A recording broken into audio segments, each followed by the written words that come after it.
प्रभु यीशु मसीह के नाम में आप सबको शालोम, जय मसीह की।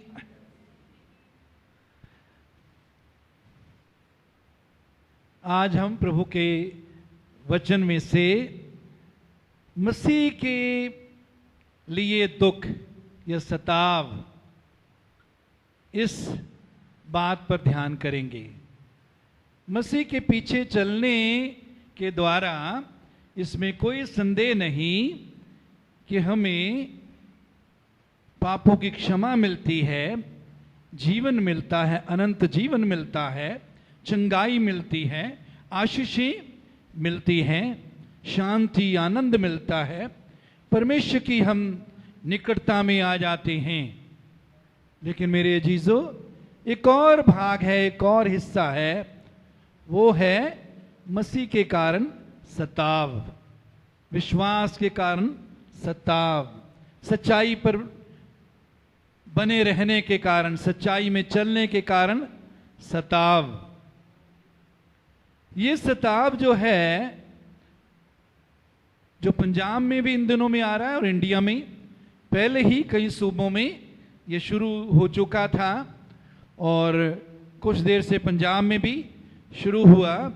ये कोई नई बात नहीं है, हो सकता है हमने इस पर ज्यादा ध्यान नहीं दिया, लेकिन यीशु ने इसके बारे में बताया, प्रभु के चेलों ने इसके बारे में बताया, और पहली सदी की कलीसिया में भी हम देखते हैं जब प्रचार शुरू हुआ तो उन्होंने सताव का सामना किया। ना सिर्फ पहली सदी में बल्कि उसके बाद भी मसीही इतिहास में हम जगह जगह अलग अलग देशों में मसीह पर विश्वास करने के कारण सताव जो है उसके बारे में देखते हैं। कई जगह जिंदा जला दिया जाता था, शेरों के सामने, भूखे शेरों के सामने छोड़ दिया जाता था, पत्थरों से, पथरवाह से मारा जाता था, और बहुत से तरीकों से विश्वास के कारण, प्रभु पर विश्वास करने के कारण, प्रभु के पीछे चलने के कारण बहुत सा सताव जो है समय समय पर कलीसिया को सहना पड़ा। आइए इसके बारे में प्रभु के वचन में से हम देखेंगे। मत्ती 5 अध्याय 10 से 12 पद तक पढ़ेंगे। मत्ती 5 10 से 12। धन्य हैं वे जो धार्मिकता के कारण सताए जाते हैं, क्योंकि स्वर्ग का राज्य उन्हीं का है। जो विश्वास के कारण, प्रभु पर विश्वास करने के कारण, उसके वचन में बने रहने के कारण सताए जाते हैं, प्रभु यीशु मसीह उनको क्या कहता है? वो क्या हैं जी? वो धन्य हैं, वो आशीषित हैं, वो ब्लेस्ड हैं, वो मुबारक हैं। तो जिन पर सताव आ चुका है वो धन्य हैं। यदि हम पर भी आता है तो हम भी क्या होंगे? क्या होंगे जी? धन्य होंगे, मुबारक होंगे, आशीषित होंगे। तो यदि विश्वास के कारण सताव आता है, बिल्कुल ना घबराएं, ना डरें। प्रभु ने हमको पहले ही वचन में बता दिया, प्रभु के चेलों ने पहले ही पवित्र आत्मा के द्वारा बताया है। आगे 11 पद में, धन्य हो तुम जब मनुष्य मेरे कारण तुम्हारी निंदा करें। कई बार हैरान होते हैं, व्हाट्सएप पर बहुत सी बातें सुनने के द्वारा ये क्या बोल रही हैं, लेकिन ये बातें, इनमें से कई बातें तो मैं बचपन से सुनता आ रहा हूं। जब मैं छोटा ही था, 20-22 24 साल का, तब से मैं ये बातें सुनता आ रहा हूं। मुझे बोला जाता था कि मसीही बन जाओ, नौकरी भी देते हैं, छोकरी भी देते हैं, कहते शादी भी कर देते हैं आप लोग, नौकरी भी दे देते हैं, लेकिन बहुत सी बातों को क्या है कि उनको टेस्ट किया गया, उनको तोड़ा मरोड़ा गया। बहुत सी बातें कुछ थी, उनको कुछ बनाया गया। एक समय था जबकि जो लोग विश्वास के कारण जिन लोगों को परिवार के लोग निकाल देते थे, त्याग देते थे, छोड़ देते थे, प्रभु के सेवक क्या करते थे? प्रभु के सेवक उनको संभालते थे, उनको अपने पास रखते थे और उनके लिए कोई नौकरी का प्रबंध कर देते थे, क्योंकि उनकी जिम्मेवारी, जब परिवार ने छोड़ दिया, रिश्तेदारों ने छोड़ दिया, तो सेवकों की जिम्मेवारी होती है। सेवकों अगर उनके पास योग्यता है कि वो उनकी मदद करें, और फिर यदि वो विश्वास में रहते हैं तो उनके लिए वो शादी के लिए भी गाइड करते थे, सहायता करते थे। तो वो विश्वास में आ जाते थे, विश्वास के कारण सताए जाते थे, त्यागे जाते थे, इसलिए उनको ये सहायता की जरूरत होती थी। लोगों ने क्या बना लिया कि ये मसीही इसलिए बनाते हैं ताकि उनकी शादी करवाने के लिए उनको नौकरी देने के लिए। तो बात क्या है?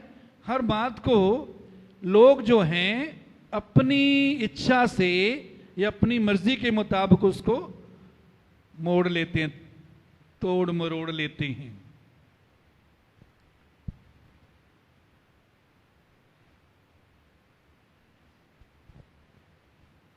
जब मनुष्य मेरे कारण तुम्हारी क्या करें? निंदा करें। आज भी निंदा हो रही है। ये तो पखंडवाद है। कोई पखंडवाद बोल रहे हैं। जब बीमारों के लिए, चंगाई के लिए प्रार्थना की जाती है, लोग चंगाई पाते हैं, अभिषेक में कोई गिर जाते हैं, अभिषेक में लोग कई जगह हिलने लग जाते हैं, उसको पखंडवाद का नाम दिया जा रहा है ना। और वही बातें बोली जा रही हैं, ये तो जबरी धर्म परिवर्तन कर रहे हैं, जबरदस्ती कर रहे हैं। भाई जिन देशों में मसीही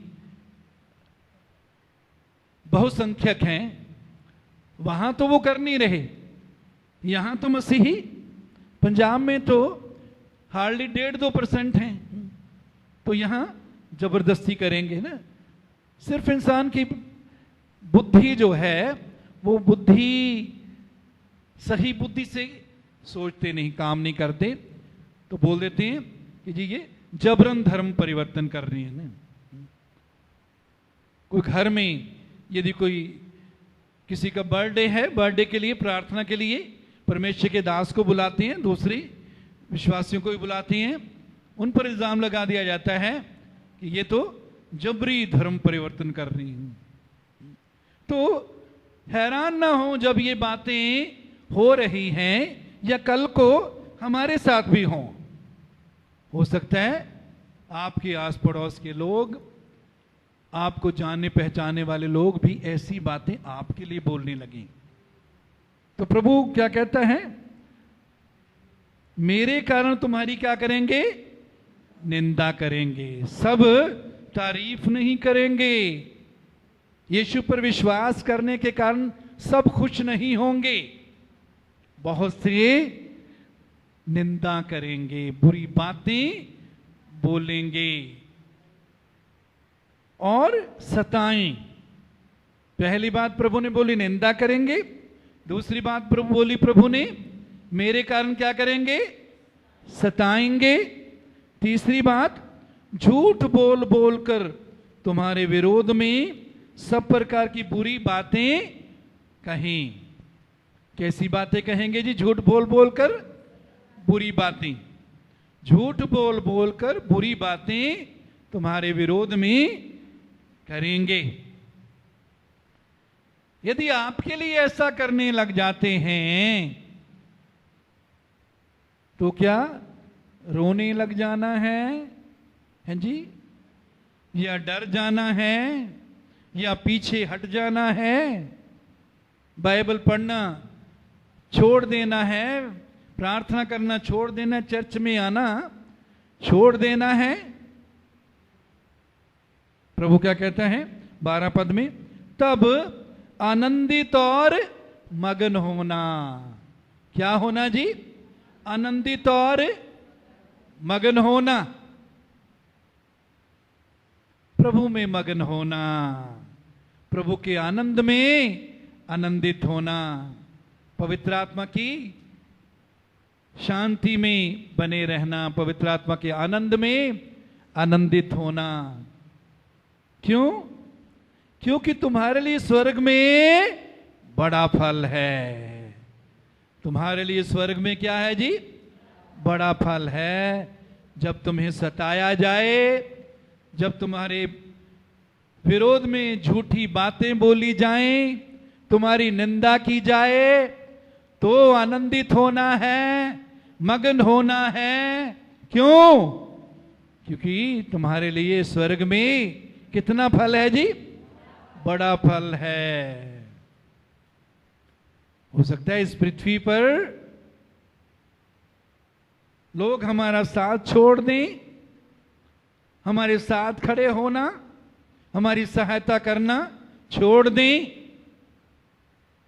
लेकिन स्वर्ग में हमारे लिए बड़ा फल है। मेरे अजीजों, इसलिए कि उन्होंने उन भविष्यवक्ताओं को जो तुमसे पहले थे इसी रीति से सताया था। कहते तुम्हारे साथ ही नहीं हो रहा, ये तुम ही नहीं हो जिनकी निंदा की जा रही है, जिनको सताया जा रहा है, झूठ बोल बोल कर बुरी बातें कही जा रही हैं।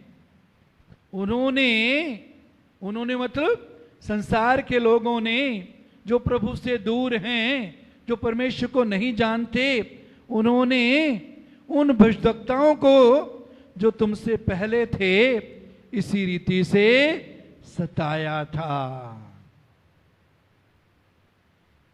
मेरे अजीजों, सच्चाई में जब हम बने रहते हैं, विश्वास में बने रहते हैं, तो शैतान जो है बहुत बार हमारी विरोधता करता है। और जब प्रभु का कार्य, प्रभु की सेवा बहुत बढ़ती है, तब शैतान जो है बहुत दुखी होता है और वो लोगों के मन में उल्टी सीधी बातें डालता है। ये बोलो, ये करो, ऐसा करो, वैसा करो। हमारे लिए क्या है जी? स्वर्ग में कितना फल है? बड़ा फल है। महिमा का मुकुट हमारे लिए रखा है प्रभु ने।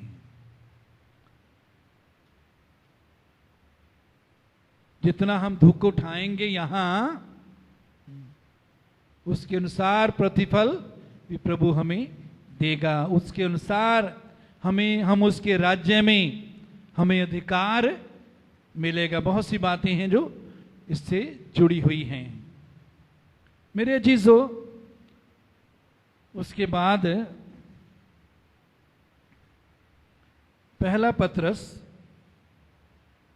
2 अध्याय, पहला पत्रस 2 अध्याय 19 से 25 पद तक पढ़ेंगे। पहला पत्रस 2 अध्याय 19 से 25। क्योंकि यदि कोई परमेश्वर का विचार करके अन्याय से दुख उठाता हुआ क्लेश सहता है, तो यह सुहावना है। दोबारा सुनिए, यदि कोई परमेश्वर का विचार करके अन्याय से दुख उठाता है,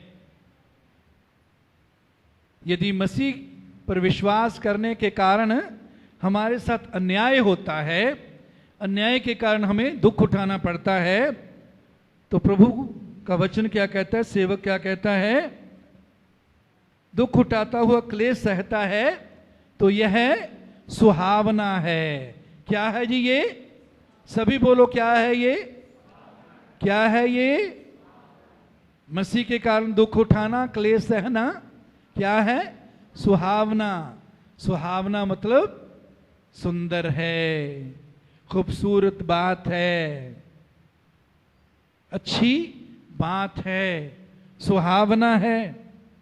20 पद, क्योंकि यदि तुमने अपराध करके घूसे खाए और धीरज धरा तो इसमें क्या बड़ाई की बात है। यदि बुराई करने के कारण हमने घूसे खाए, हमारी पिटाई हुई, तो उसमें कोई बड़ाई की बात नहीं।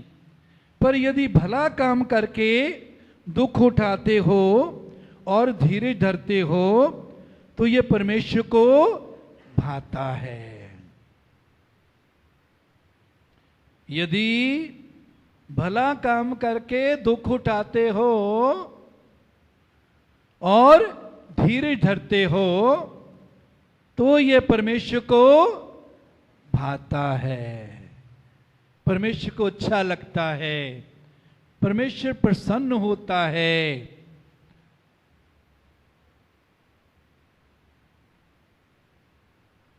तो यदि अन्याय के कारण,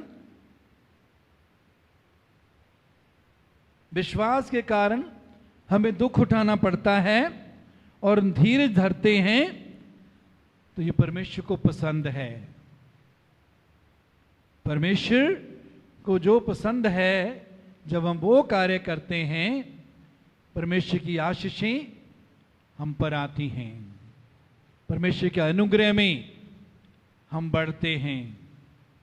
मेरे अजीजों, उसके बाद आगे है, और तुम इसी के लिए बुलाए भी गए हो। इसी के लिए तुम बुलाए भी गए हो। हम आशीषों में चलने के लिए बुलाए गए हैं, ठीक है, इसमें कोई संदेह नहीं। चंगाई में चलने के लिए बुलाए गए हैं, पापों की माफी पाने के लिए, उसमें चलने के लिए, अनंत जीवन पाने के लिए बुलाए गए हैं, इसमें कोई संदेह नहीं। लेकिन इसके साथ साथ हम दुख उठाने के लिए भी बुलाए गए हैं। तुम इसी के लिए बुलाए भी गए हो क्योंकि मसीह भी तुम्हारे लिए दुख उठा कर तुम्हें एक आदर्श दे गया है कि तुम भी उसके पद चिन्हों पर चलो। तुम इसी लिए बुलाए भी गए हो। तो यदि सताव आता है तो वो हमारी बुलाहट का हिस्सा है। कोई अचंभे की बात ना समझें। यदि हमको विश्वास के कारण सताया जाता है, निंदा की जाती है, बैर किया जाता है,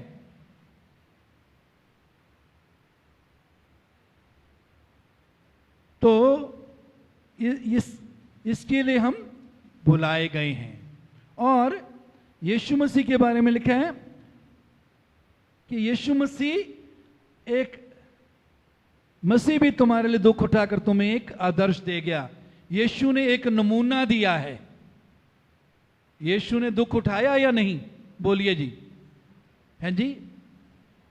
मुंह में बोल रहे हैं, मुंह से बाहर मेरे तक आवाज आने दो। हैं जी? उठाया या नहीं?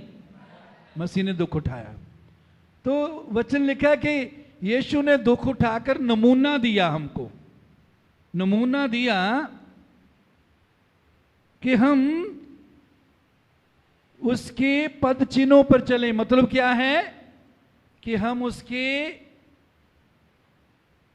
जो उसने कदमों के निशान छोड़े हैं, उन कदमों पर कदम रख के हम आगे बढ़ें।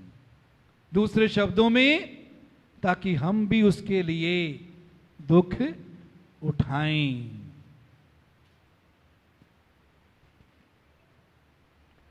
ना तो उसने पाप किया, 22 पद, ना तो उसने पाप किया, यीशु ने पाप नहीं किया, और ना उसके मुंह से छल की कोई बात निकली।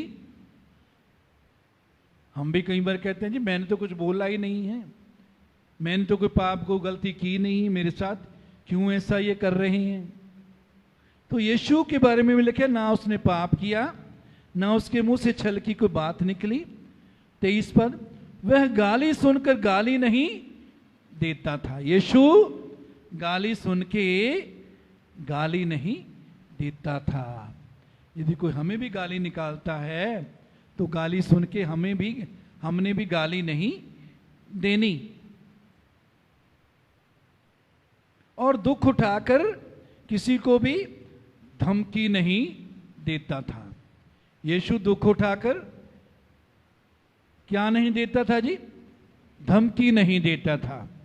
हमें भी धमकी नहीं देनी है।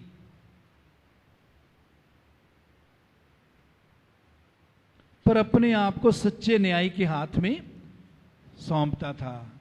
हमें भी अपने आप को सच्चे न्याय के हाथ में सौंपना है।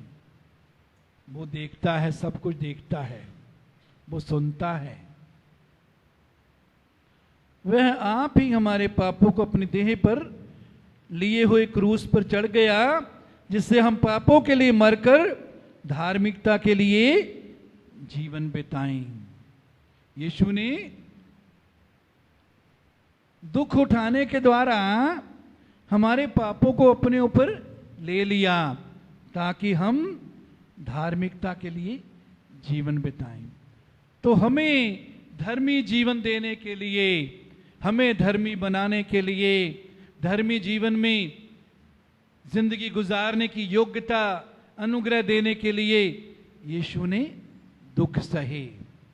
जब हम भी दुख सहते हैं मेरे अजीजों, तो हम जो हमारे दुखों के बारे में सुनते हैं या देखते हैं, उनके लिए भी हम उद्धार का कारण बनते हैं।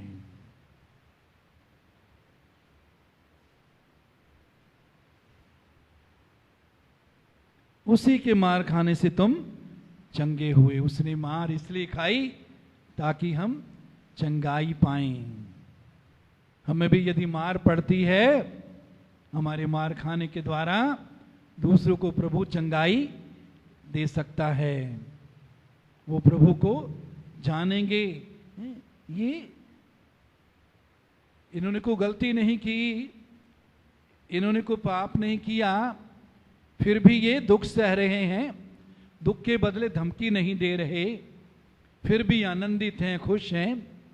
कुछ ना कुछ बात है इनके विश्वास में। तो हम पृथ्वी के नमक उस समय बन सकते हैं जो दूसरों के अंदर प्रभु को जानने की प्यास बढ़ाए। उसके बाद पहला पत्रस 4 अध्याय 12 से 16। पहला पत्रस 4 12 से 16। हे प्रियो, जो दुख रूपी अग्नि तुम्हारे परखने के लिए तुम में भड़की है, जो दुख रूपी अग्नि तुम्हारे भीतर भड़की है, इससे ये समझकर अचंबा मत करो कि कोई अनोखी बात तुम पर बीत रही है। हैरान ना हो, अचंबा मत समझो कि कोई अनोखी बात तुम पर बीत रही है, पर जैसे जैसे मसीह के दुखों में सहभागी होते हो आनंद करो। कहता ज्यों ज्यों मसीह के कारण दुख उठाते जाते हो, त्यों त्यों क्या करो जी? आनंद करो। क्या करो? सब बोलो। ज्यों ज्यों दुख उठाते जाते हो, त्यों त्यों आनंद करो।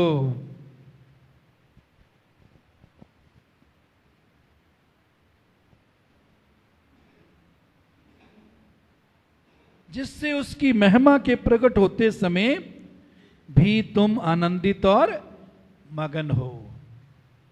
तो यदि मसीह के कारण दुख आता है तो उसमें दुखी नहीं होना, उसमें क्या होना है? खुश होना है, आनंदित होना है।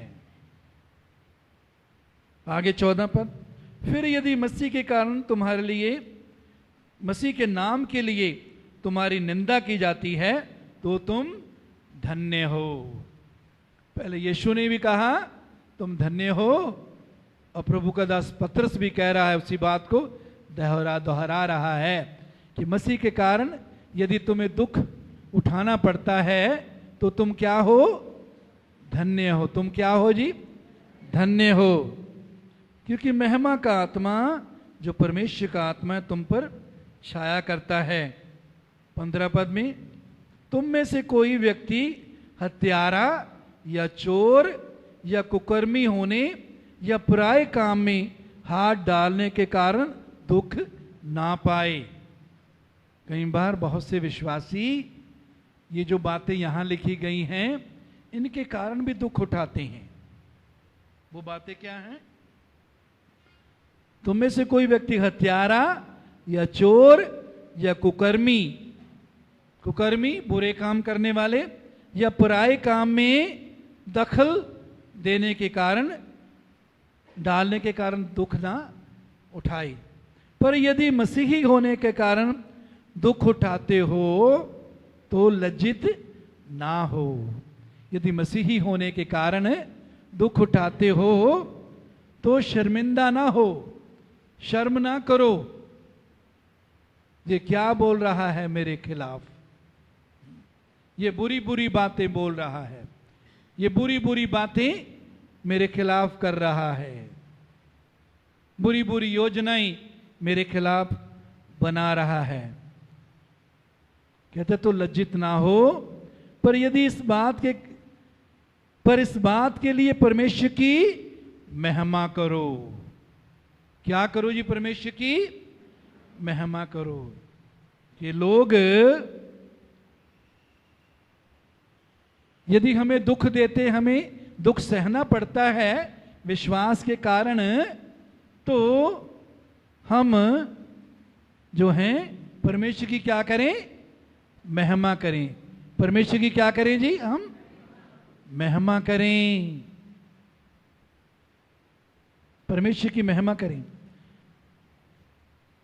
मेरे अजीजों, उसके बाद हम देखते हैं याकूब की पत्री, याकूब की पत्री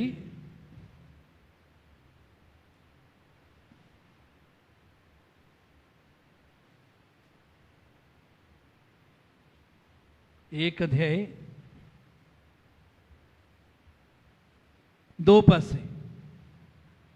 याकूब की पत्री 1 अध्याय 2 से 4।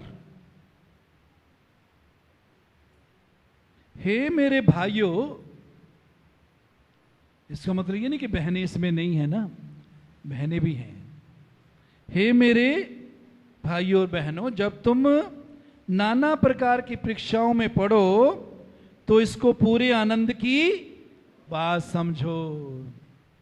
जब नाना प्रकार की, अलग अलग प्रकार की परीक्षाओं में, मुसीबतों में पढ़ो तो इसको आनंद की बात समझो, यह जानकर कि तुम्हारे विश्वास के परखे जाने से धीरज उत्पन्न होता है। जब मसीह के कारण सताव हम पर आता है उस समय हमारे विश्वास की क्या होती है जी? परख। परख मतलब टेस्ट या एग्जाम, इम्तिहान, परीक्षा।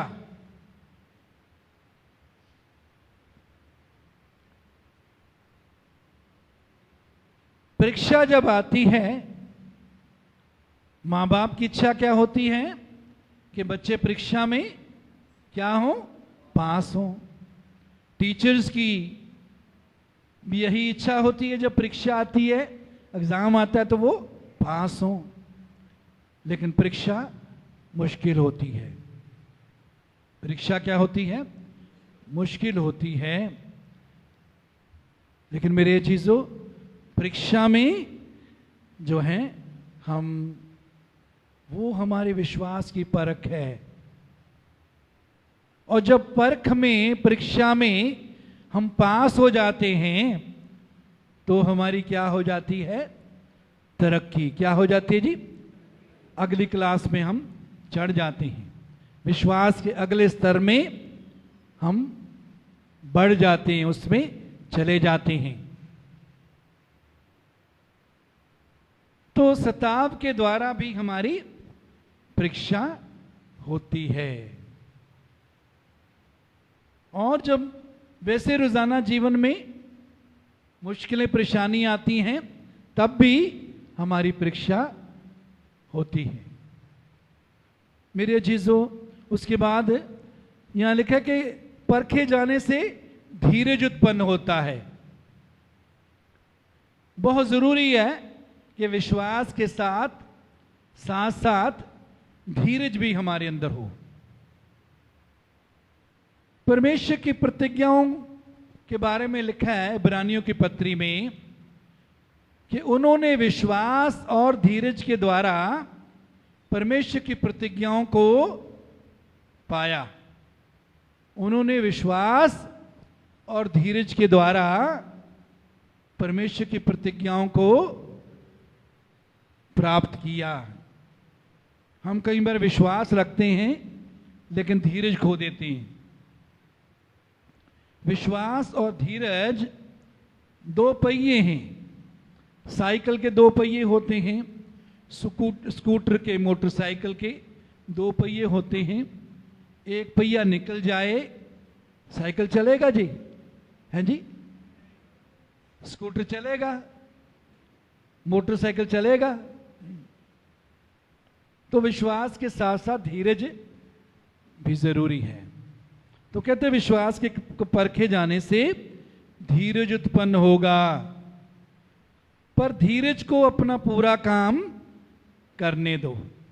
धीरज को अपने अंदर पूरा काम करने दो कि तुम पूरे और सिद्ध हो जाओ और तुम में किसी बात की घटी ना हो। धीरज को कितना काम करने दो? अपने अंदर पूरा काम करने दो ताकि तुम पूरे और सिद्ध हो जाओ,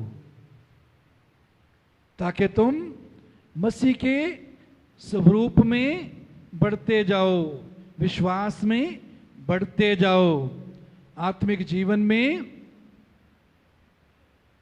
मैच्योर, सियाने होते जाओ।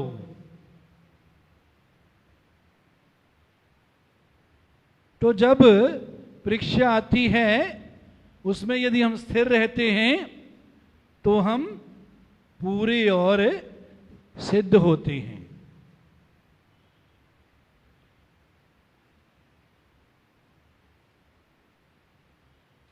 मेरे अजीजों, उसके बाद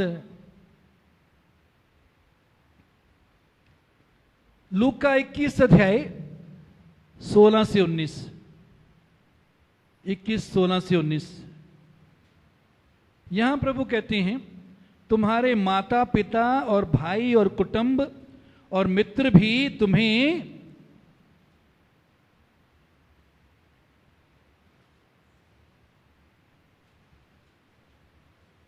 तुम्हारे विरोध में उठेंगे, यहां तक कि तुम में से कुछ एक को मरवा डालेंगे। 17 पद, मेरे नाम के लिए सब लोग तुमसे बैर करेंगे।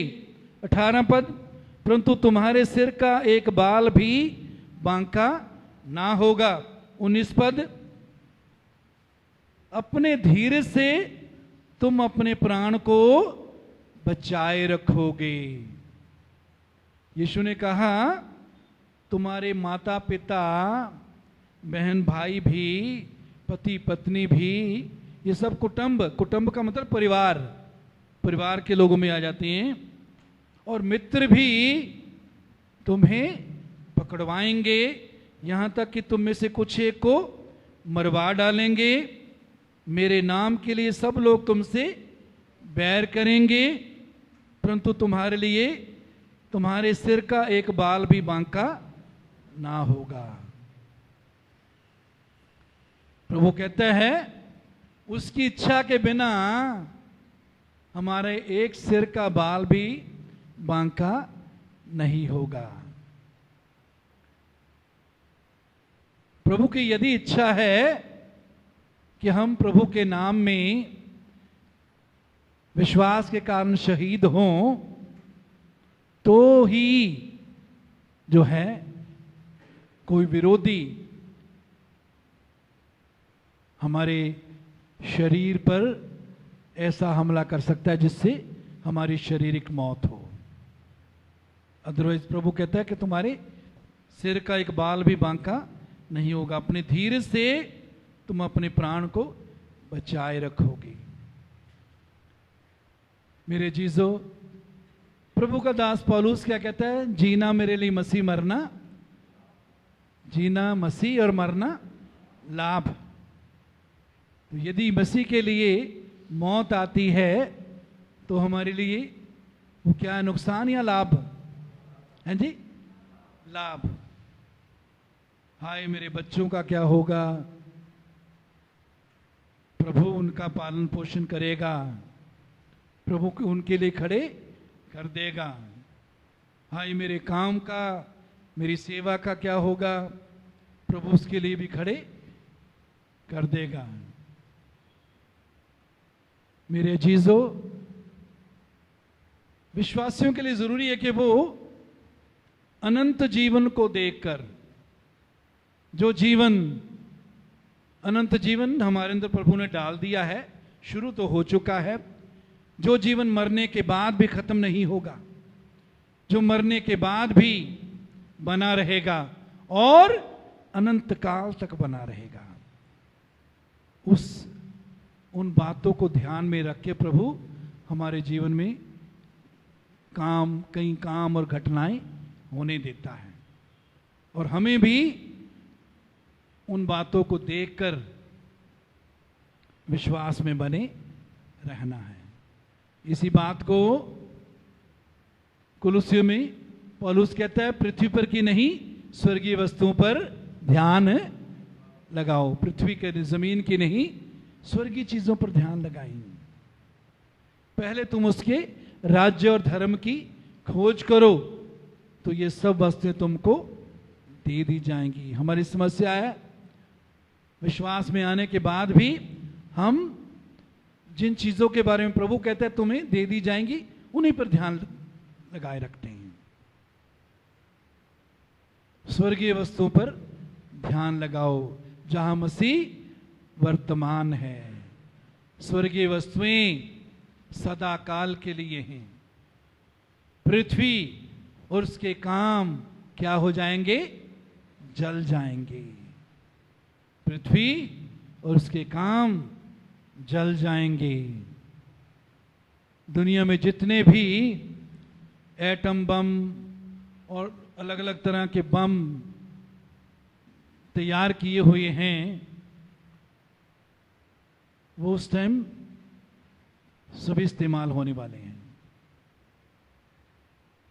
जिनसे ये जमीन जो है जल जाएगी। जमीन के सारे काम जल जाएंगे, लेकिन प्रभु नया आकाश और नई पृथ्वी अपने लोगों के लिए बनाएगा, जिसमें धार्मिकता वास करेगी। क्यों इस पृथ्वी को नष्ट करेगा? क्योंकि इसमें पाप ही पाप, पाप ही पाप, बुराई ही बुराई भरी हुई है। खुशखबरी का प्रचार होने के बावजूद भी बहुत से लोग पाप छोड़ने के लिए, बुराई छोड़ने के लिए तैयार नहीं होते।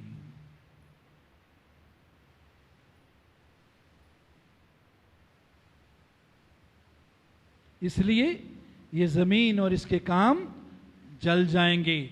इसलिए हम स्वर्गीय वस्तुओं की खोज में रहें। दूसरा तिमोथियस 3:12 पर जितने मसीह यीशु में भक्ति के साथ जीवन बिताना चाहते हैं वे सब सताए जाएंगे। जितने भक्ति के साथ जीवन बिताना चाहते हैं वे सब सताए जाएंगे। बहुत से मसीहों को सताव नहीं होगा। वो क्या कहते हैं जी, कईयों ने बोला, कईयों ने पिछले दिनों में बोला, आपने वीडियो भी देखी होगी, हम इनके साथ नहीं हैं जी, ये जो आत्माओं को जीतते हैं हम इनके साथ नहीं हैं, ये जो बीमारों को चंगाई जिनके द्वारा मिलती है हम इनके साथ नहीं हैं, ये जो चमत्कार जिनके द्वारा होते हम इनके साथ नहीं हैं, हम तो इनसे अलग हैं, असली हम हैं, ये तो नकली हैं। ये नकली पास्टर हैं सब जो आत्मा को जीत रही हैं। हम तो हमारे जो स्कूल हैं जो बुजुर्गों ने बनाए हुए हैं हम तो वही चलाना चाहते हैं, सिर्फ अस्पताल चलाना चाहते हैं। जो लोग बुजुर्गों ने हमको दिए हैं वो चर्च में आते हैं, हम उन्हीं से संतुष्ट हैं, हमको नई आत्मा की हमको जरूरत नहीं जी। ये लोग हैं, ये पेंटिकोस्टल लोग हैं, ये ज़ाद लोग हैं, ये बेकार लोग हैं, हमारे साथ के नहीं हैं। आज बहुत सी बातें बोली थी, उनको सताव का सामना नहीं करना पड़ेगा। आने वाले दिनों में उनको सताव का सामना नहीं करना पड़ेगा। वो कहते हैं नहीं नहीं नहीं हम इनके साथ नहीं हैं। पतरस ने भी यीशु के बारे में कहा था, जब उस लड़की ने पूछा कि तू उसके साथ है, पतरस कहता नहीं नहीं नहीं मैं इसके साथ नहीं। आज भी लोग यही बोल रहे हैं, हम इनके साथ नहीं, ये तो नकली पादरी हैं, असली तो हम हैं। मेरे जीजो, इतिहास अपने आप को दोहराता है। इतिहास अपने आप को क्या करता है? दोहराता है। जो बातें यीशु के जीवन में हुई, बाद में चेलों के जीवन में हुई, मसीही इतिहास में हुई, वही हो रही हैं। इनसे भी बड़ी बड़ी बातें हो सकता है आने वालों दिनों में हों।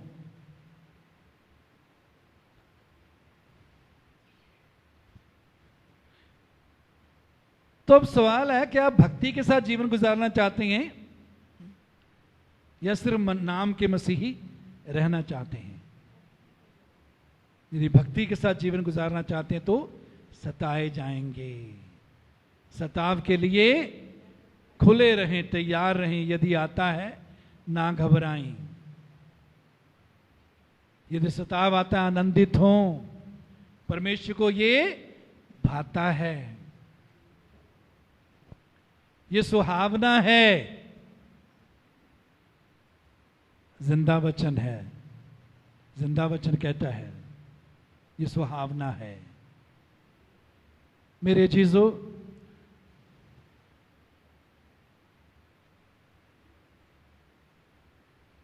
प्रभु के चेलों के बारे में हम देखते हैं प्रेरितों का 5:40।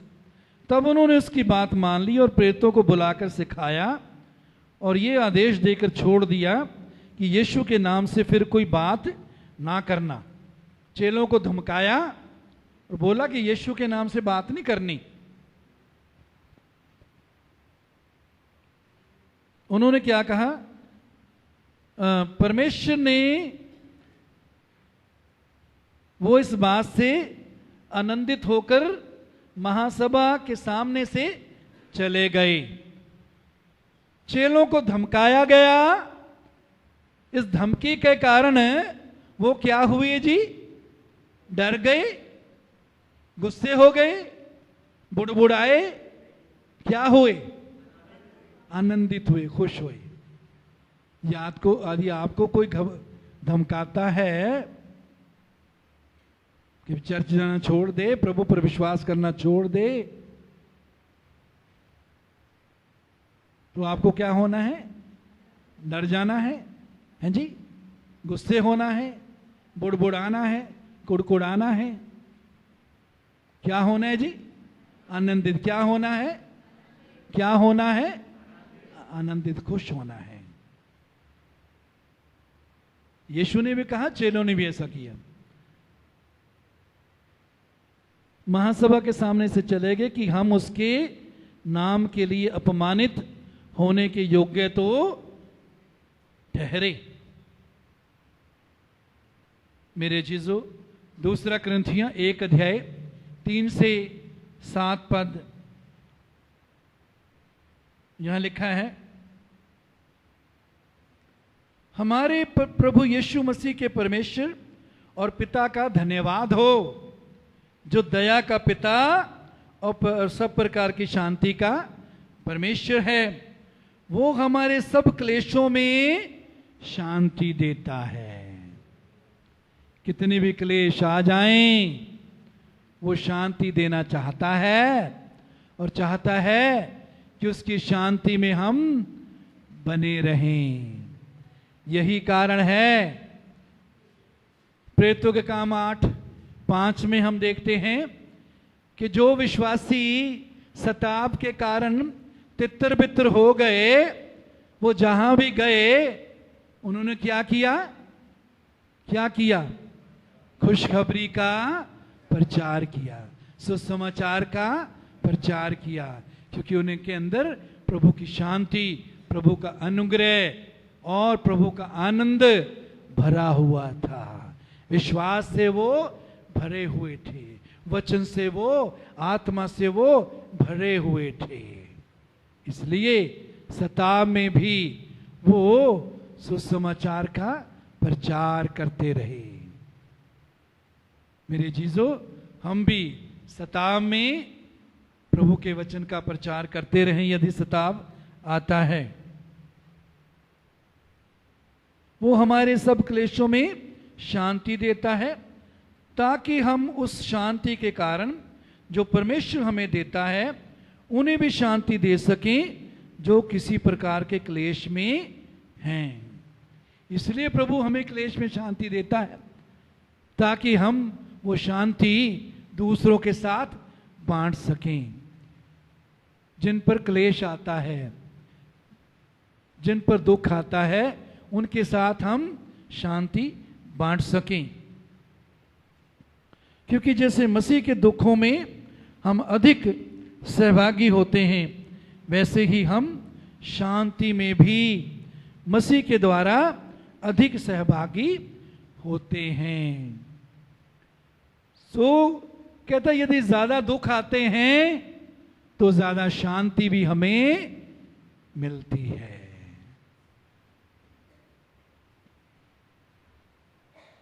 यदि हम 6 पद, यदि हम क्लेश पाते हैं तो ये तुम्हारी शांति और उद्धार के लिए पाते हैं। यदि शांति पाते हैं तो ये तुम्हारी शांति के लिए है, जिसके प्रभाव से तुम धीरज के साथ उन क्लेशों को सह लेते हो जिन्हें हम भी सहते हैं। मेरे चीजों, याद रखिए, हमारी एक दूसरे के प्रति भी जिम्मेवारी है।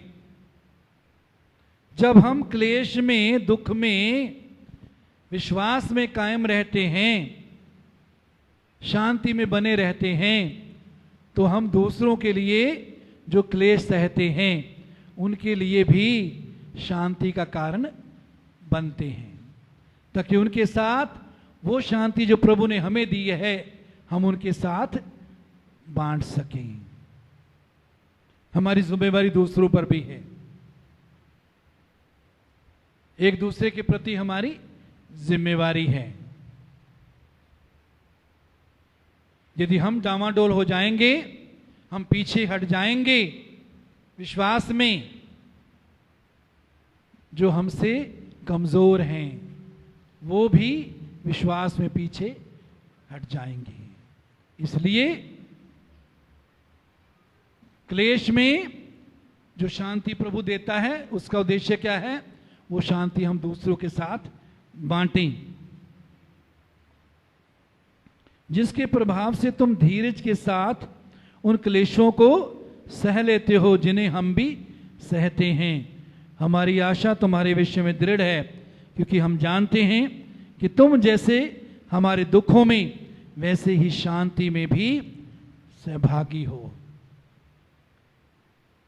कहते हैं हम चाहते हैं कि जैसे दुखों में, हमारे दुखों में तुम शामिल हो, शांति में भी शामिल हो जाओ, शांति में भी बने रहो। मेरे अजीजों,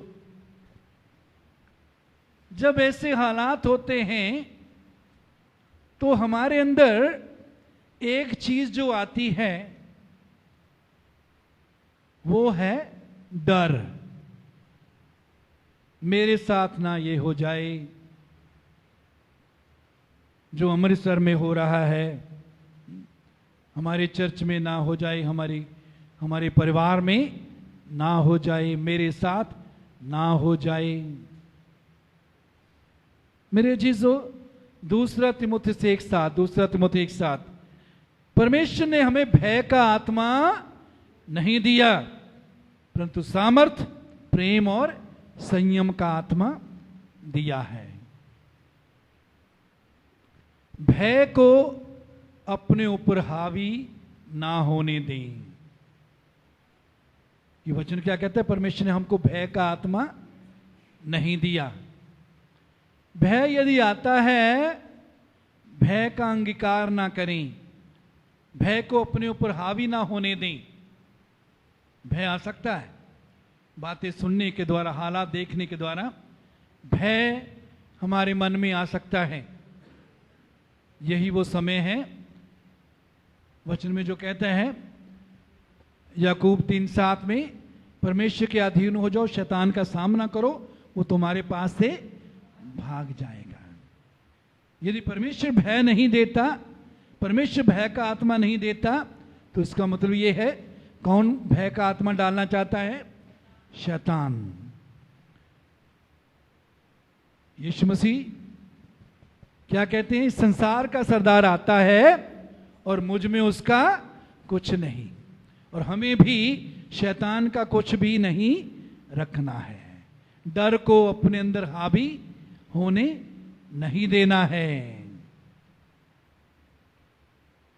डर को अपने अंदर राज नहीं करने देना।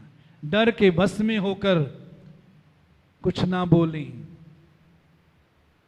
डर के वश में होकर गलत अंगीकार ना करें। विश्वास और डर दोनों एक दूसरे के उलट हैं। विश्वास परमेश्वर के वचन पर, जो वचन कहता है, प्रभु कहता है, वचन कहता है, उसमें जब हम बने रहते हैं। विश्वास क्या कहता है? यीशु ने कहा मेरा बाल बांका नहीं होगा। वो कहता ना मैं तुझे कभी छोड़ूंगा ना कभी त्यागूंगा। विश्वास कहता है मैं प्रभु की आंख की पुतली हूं।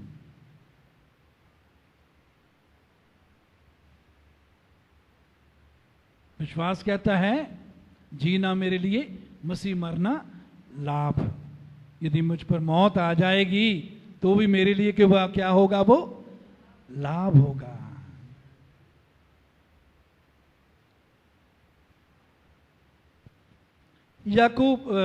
अय्यूब 3:25 यहां लिखा है, क्योंकि जिस डरावनी बात से मैं डरता हूं वही मुझ पर आ पड़ती है। डरावनी बातों से ना डरें। अमृतसर में ऐसा हो गया, यूपी में ऐसा हो गया, झारखंड में ऐसा हो गया, कर्नाटका में ऐसा हो गया, और मेरे साथ भी ऐसा होगा, मेरे परिवार के साथ भी ऐसा होगा, हमारी कलीसिया में भी ऐसा होगा। कहते हैं जिस डरावनी बात से मैं डरता हूं, डरावनी बातों से ना डरें, वही मुझ पर आ पड़ती है। जो हम वचन के अनुसार विश्वास करते हैं, जिस बात के लिए, वो हम पर आ पड़ती है। और डरावनी बात पर विश्वास करते हैं, डरावनी बात के कारण डर से हम भर जाते हैं, डर को हम अपने ऊपर हावी होने देते हैं, राज्य करने देते हैं, तो जिससे डरते हैं वो चीज हम पर आ जाती है। जिस डरावनी बात से मैं डरता था वही मुझ पर आ पड़ती है, और जिस बात से मैं भय खाता था वही मुझ पर आ जाती है। जिस बात से मैं भय खाता था वही मुझ पर आ जाती है। नीति वचन 14:15, नीति वचन 14:15। भोला तो हर एक बात को सच मानता है, भोला तो हर एक बात को सच मानता है, परंतु चतुर मनुष्य समझ बूझ कर चलता है। आज हम बहुत बार भोले बन जाते हैं, जो कुछ भी व्हाट्सएप पर आता है सब पर विश्वास कर लेते हैं। मेरे चीजों में आपको सुझाव देना चाहूंगा, व्हाट्सएप पर जितनी बातें आती हैं उनके लिए समय ना निकालें। हाँ ठीक है, हमको हालात के बारे में कुछ थोड़ा सा जानकारी होनी चाहिए, उसके लिए हम प्रार्थना कर सकें, हम चौकन्ने रहें, सावधान रहें। लेकिन ये नहीं कि व्हाट्सएप पर जो भी आ रहा है घंटों लगा के पढ़ते रहें, ये हो रहा है वो हो रहा है। और आजकल क्या होता है, जो हम व्हाट्सएप पर देखते हैं सुनते हैं वही तुरंत आगे डालते रहते हैं। इसके द्वारा भी हो सकता है डर हम में छा गया, हम डर का आगे प्रचार करते हैं, डर को आगे दूसरों में डालते हैं। मेरे चीजों, हर बात जो व्हाट्सएप पर आती है जरूरी नहीं कि उस पर हम ध्यान करें। वचन पढ़ने के लिए, प्रार्थना करने के लिए ज्यादा समय व्यतीत करें। छोड़िए इन बातों को। कहां क्या होता है, 100 पोस्ट आप रोजाना पढ़ सकते हैं अगर, और कितने घंटे लगेंगे, 2-3 घंटे लग जाएंगे 100 पढ़ने के लिए। कईयों ने तो हॉबी बन गई है कई मसीहों की, वो बाइबल पढ़ना कम कर दिया है, वचन पढ़ना कम कर दिया है। व्हाट्सएप पर क्या हो रहा है, कहां क्या हो रहा है, इसको पहल दे रहे नहीं मेरी चीजों, वचन को पहल नहीं। हाँ, वचन से प्रभु आपके विश्वास बढ़ाने के लिए कोई बात कर रहा है तो उसमें डाल दीजिए, है ना। कोई ऐसा वचन है जिसके द्वारा पवित्र आत्मा ने आपके अंदर विश्वास डाला, आपके हृदय को छुआ, उसको डाल दीजिए ताकि दूसरे भी आशीष पाएं। तो इन बातों पर बहुत ध्यान देना इन दिनों में जरूरी है। तो यदि सताव आता है, डरे नहीं, घबराए नहीं, उसकी इच्छा के अनुसार, प्रभु की इच्छा के अनुसार कोई भी हमारा बाल बांका नहीं कर सकता। और यदि प्रभु चाहता है कि विश्वास के कारण शारीरिक मौत हम पर आए, हम शहीद हों, तो ये हमारे लिए आनंद की बात होगी, गर्व की बात होगी, ये लाभ की बात होगी, प्रभु को महिमा की बात, महिमा देने की बात होगी, दूसरों के लिए आशीष और उन्नति की बात होगी। उससे ना डरो, यीशु ने कहा, जो तुम्हारे शरीर को नष्ट कर सकता है उसी से डरो जो तुम्हारे शरीर और आत्मा दोनों को नरक में डाल सकता है। लेकिन चौकस रहें, बुद्धिमान रहें, फजूल बात ना करें, दूसरे धर्म की किसी के खिलाफ ना बोलें, दूसरे धर्म में कोई बुराई देखकर उसके बारे में प्रचार करना हमारा काम नहीं है। सब्जी मंडी में जब आप जाते हो, सब सब्जी वाले अपनी सब्जी की तारीफ करते हैं या पड़ोसी की सब्जी की बुराई करते हैं जी? अपनी सब्जी की क्या करते हैं? तारीफ करते हैं। पड़ोसी की सब्जी की बुराई नहीं करते। मैंने कभी नहीं देखा कोई सब्जी वाला बोलता हो इसकी बासी है, इसकी तो गंदे नाले के खेत उसके पास से आई है, इसकी तो सड़ जाएगी, इसमें कीड़े पड़ जाएंगे। कोई भी नहीं बोलते। अपनी सब्जी की तारीफ करते हैं। यीशु की तारीफ करें, उसके बलिदान की तारीफ करें। उसने जो हमें जीवन दिया है वो दूसरों के साथ शेयर करें।